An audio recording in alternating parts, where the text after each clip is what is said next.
wabarakatuh. Pada video kali ini saya akan menjelaskan sistem gerak pada manusia. Stay tune guys.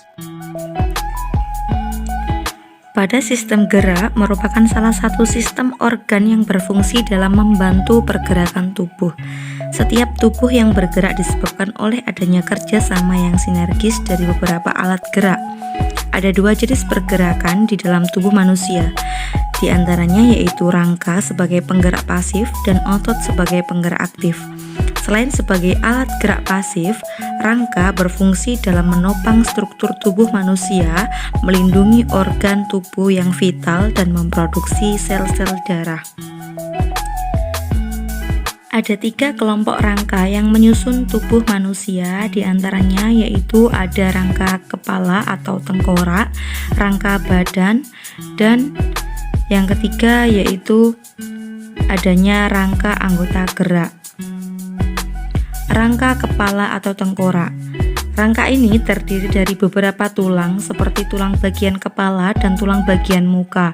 Tulang tengkorak bagian kepala terdiri atas tulang kepala belakang, tulang ubun-ubun, tulang dahi, tulang baji, tulang pelipis, dan tulang tapis. Tulang tengkorak bagian muka terdiri atas tulang rahang atas, tulang rahang bawah, tulang langit-langit, tulang hidung, tulang pipi, tulang mata, dan tulang pangkal lidah. Yang kedua, pada rangka badan tersusun dari tulang dada, tulang belakang, dan tulang gelang. Pada bagian dada terdiri atas tulang dada dan tulang rusuk. Tulang dada merupakan tempat melekatnya tulang rusuk bagian depan. Bentuk tulang dada pipih sepanjang 15 cm dan terletak di bagian tengah dada. Tulang dada terdiri dari bagian hulu, badan, dan taju pedang. Bagian hulu merupakan tempat melekatnya 7 pasang tulang rusuk, sedangkan 7 rusuk terdiri atas tulang rusuk sejati terdiri 6 pasang, tulang rusuk palsu 3 pasang, dan tulang rusuk melayang 3 pasang. Tulang belakang terdiri atas tulang-tulang pendek yang letaknya tersusun rapi, disebut ruas tulang belakang yang berjumlah 33 ruas. Ruas tulang belakang berada di tengah tubuh yang menopang seluruh tubuh dan melindungi organ-organ lunak di dalam rongga tubuh. Selain itu, menyongkong tubuh dan memberi kestabilan tubuh. Penyusun tulang bagian belakang adalah 7 ruas tulang leher, 12 ruas tulang punggung, 5 ruas tulang punggung, 5 ruas tulang kelangkang, dan 4 ruas tulang ekor. Ruas tulang belakang membentuk sumbu tubuh yang tidak lurus apabila dilihat dari samping. Tulang belakang berbentuk melengkung. Hal ini menunjang keseimbangan badan. Tulang gelang terdiri atas gelang bahu dan gelang panggul.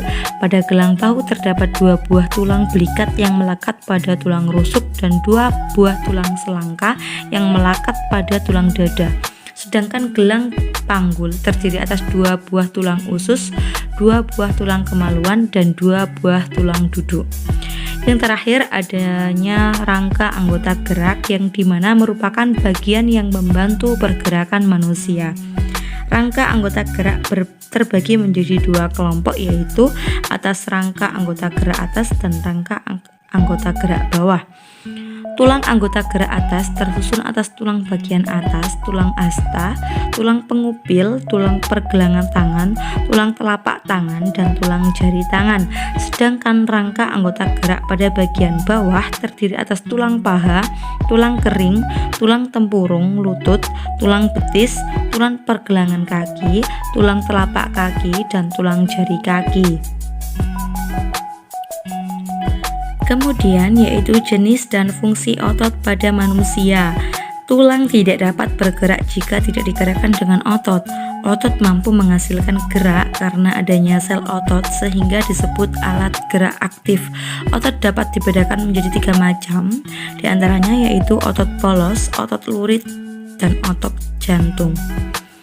Nah, pada bagian-bagian otot pada manusia bisa dilihat pada gambar di samping jenis otot jantung itu seperti apa, otot lurik seperti apa, dan otot polos itu seperti apa. Dari penjelasan otot, macam-macam otot, yang pertama yaitu otot jantung. Terdapat pada jantung yang tersusun memanjang, mempunyai serabut yang bercabang dan mengadakan anastomeso. Selain itu, terdapat garis atau serat melintang berwarna gelap serta mempunyai banyak inti sel. Otot jantung bekerja di luar kesadaran kita.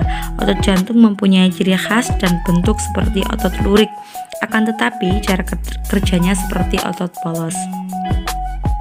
Kemudian yaitu otot lurik. Otot lurik berbentuk panjang, mempunyai bagian gelap dan bagian terang yang berselingan. Selain itu, otot lurik mempunyai banyak inti sel. Dilihat dari sifatnya, otot lurik bekerja di bawah kesadaran kita atau disebut otot sadar. Hal ini menyebabkan otot lurik bergerak kuat dan cepat. Otot lurik banyak terdapat pada otot-otot rangka. Apabila berkumpul akan membentuk tendon baik berupa origo atau insersi. Yang terakhir yaitu adanya otot polos. Otot polos berbentuk seperti gelondong karena bagian tengahnya besar, sedangkan ujungnya meruncing serta mempunyai inti sel yang berada di tengah. Sifat kerja otot polos adalah bergerak lamban dan dipengaruhi oleh saraf otonom. Dengan demikian, otot polos bekerja di luar kesadaran kita atau disebut otot tak sadar. Otot polos banyak terdapat di dinding usus, pembuluh darah, saluran pencernaan, saluran pernafasan, alat kelamin, dan organ ekskresi. Gangguan yang terjadi pada sistem gerak. Yang pertama, di sini ada rakitis, yaitu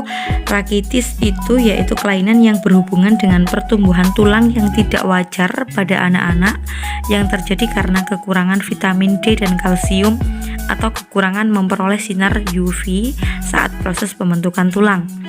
Bisa dilihat pada gambar yang tertera pada video kali ini, ada gambar normal bones atau gambar kaki yang normal, tengkorak kaki normal, dan tengkorak kaki yang mengalami penyakit rakitis.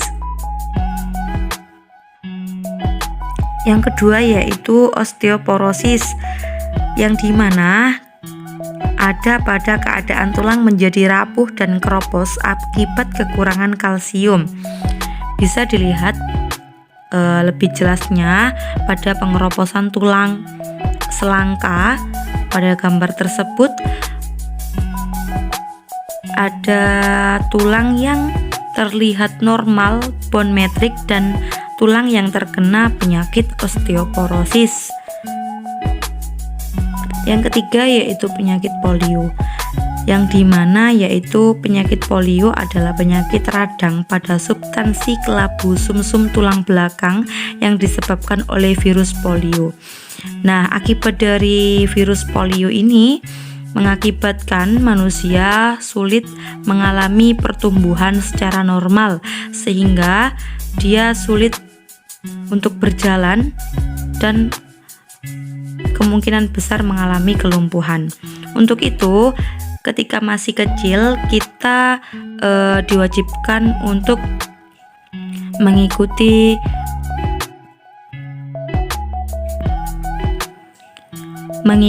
imunisasi untuk pencegahan virus polio. Kemudian yaitu penyakit tulang kifosis, lordosis, dan skoliosis. Kifosis di mana kelainan karena ruas-ruas tulang belakang tertarik dan melengkung ke belakang. Kalau lordosis yaitu kelainan karena ruas-ruas tulang belakang tertarik atau melengkung ke depan. Sedangkan skoliosis yaitu kelainan karena ruas-ruas tulang belakang tertarik atau melengkung ke kanan dan ke kiri. Bisa dilihat pada gambar contoh di video kali ini. Pada saat siswa duduk, kifosis itu terlihat sangat bungkuk, lordosis terlihat tulang melengkung ke depan, dan skoliosis terlihat melengkung ke kiri dan ke kanan. Dan ada juga cara duduk yang benar, tegak, dan tidak ada kelainan penyakit tulang. Sekian video dari saya, semoga bermanfaat. Wassalamualaikum warahmatullahi wabarakatuh. Stay tune di video-video selanjutnya. Jangan lupa like, comment, and subscribe.